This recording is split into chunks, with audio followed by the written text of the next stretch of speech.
नमस्कार दोस्तों, आज रविवार के दिन मैं आप सभी के समक्ष सूर्य भगवान की कथा प्रस्तुत कर रही हूँ। आइए शुरू करते हैं। ओम सूर्याय नमः। प्राचीन काल में एक नगर में एक बुढ़िया रहती थी। वह प्रत्येक रविवार को सुबह उठकर स्नान आदि से निवृत्त होकर आंगन को गोबर से लीपती और उसे स्वच्छ करती थी। उसके बाद सूर्य भगवान की पूजा करती थी और भोजन तैयार कर भगवान को भोग लगाकर ही स्वयं भोजन करती थी। भगवान सूर्य देव की कृपा से उसे किसी प्रकार की चिंता व कष्ट नहीं था। धीरे धीरे उसका घर धन धान्य से भर रहा था। उस बुढ़िया को सुखी होते देख उसकी पड़ोसन उससे बहुत बुरी तरह जलने लगी। बुढ़िया ने कोई गाय नहीं पाल रखी थी, इसलिए रविवार के दिन घर लीपने के लिए वह अपनी पड़ोसन के आंगन में बंधी गाय का गोबर लाती थी। पड़ोसन ने कुछ सोचकर अपनी गाय को घर के भीतर बांध लिया। रविवार को गोबर न मिलने से बुढ़िया अपना आंगन नहीं लीप सकी।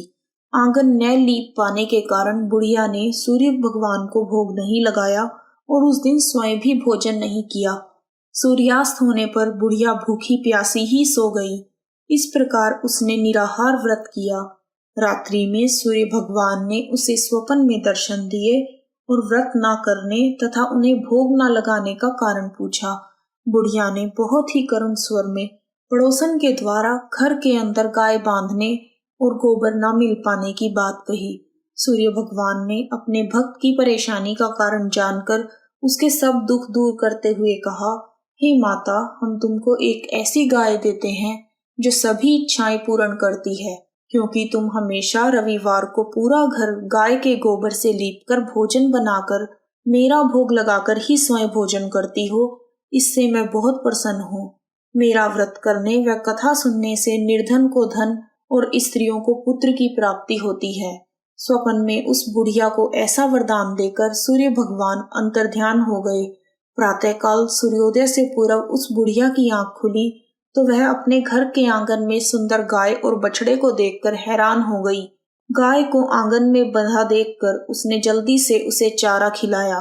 पड़ोसन ने उस बुढ़िया के आंगन में बंधी हुई सुंदर गाय और बछड़े को देखा तो वह उससे और अधिक जलने लगी। तभी गाय ने सोने का गोबर किया। गोबर को देखते ही पड़ोसन की आंखें फट गई।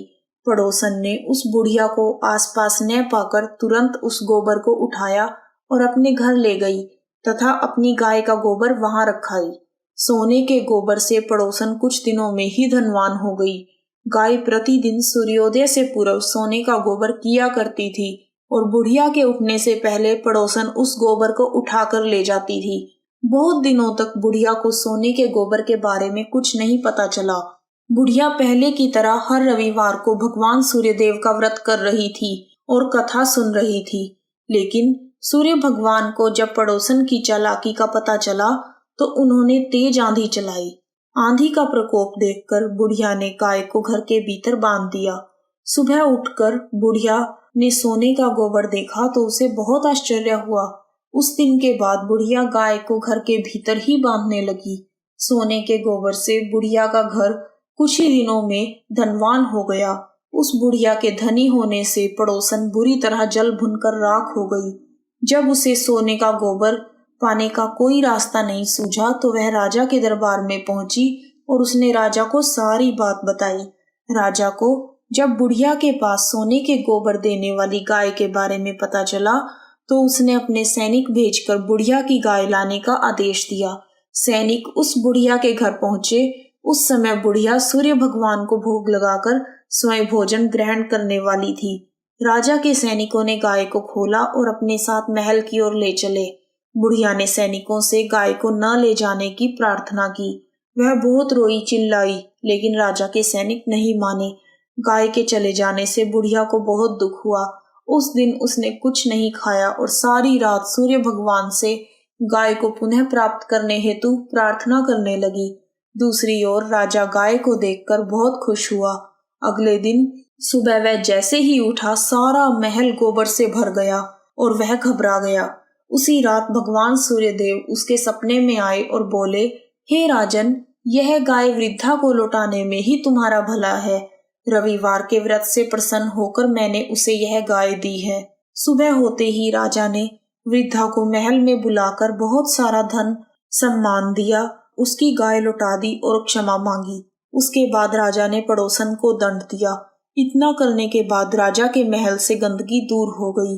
उसी दिन राजा ने राज्य में घोषणा करवाई कि सभी स्त्री पुरुष रविवार का व्रत किया करें। रविवार का व्रत करने से सभी लोगों के घर धन धान्य से भर गए और चारों ओर खुशहाली छा गई। सबके शारीरिक कष्ट दूर हो गए। इस प्रकार सूर्य भगवान की कथा पूर्ण हुई। यदि आपको वीडियो पसंद आया है तो कमेंट बॉक्स में जय सूर्यदेव लिखना ना भूलें। आप सभी का हार्दिक धन्यवाद। जय सूर्यदेव।